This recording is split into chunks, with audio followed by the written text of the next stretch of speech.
যে কাজগুলো কখনো করবেন না। এক, প্রিয়জনের কাছে মূল্যহীন হয়ে গেলে নিজে থেকে সরে আসুন। ভিতরে সাময়িক যন্ত্রণা হলেও এটা অনেক সম্মানের। দুই, যদি বুঝতে পারেন কেউ হতাশায় ভুগছে, তাকে জ্ঞান বা উপদেশ দিতে যাবেন না। সে কি বলতে চায় সেটা শুনুন। এই সময় মানুষ উপদেশ শুনতে চায় না, সে চায় আগে তার ভেতরের কথাগুলো কেউ মন দিয়ে শুনুন। তিন, কাউকে অকারণে কষ্ট দেবেন না।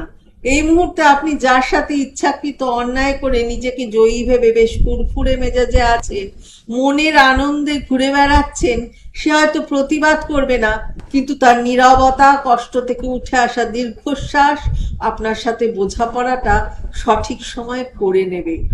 চার, অন্যের চোখে ভালো সাজার জন্য নিজের ভালো লাগাগুলো বিসর্জন দেবেন না।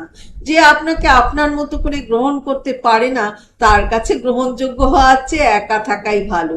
পাঁচ, যা হাতছাড়া হয়ে গেছে তা নিয়ে কখনো আফসোস করবেন না।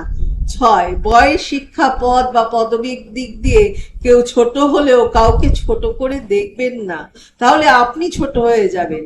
সাত, নিজের অবস্থান নিয়ে বাড়াবাড়ি রকমের আত্মবিশ্বাসী বা অহংকারী হবেন না, কারণ সময় যখন বদলায় উত্তাল সাগরও শুকিয়ে মরুভূমি হয়ে যায়।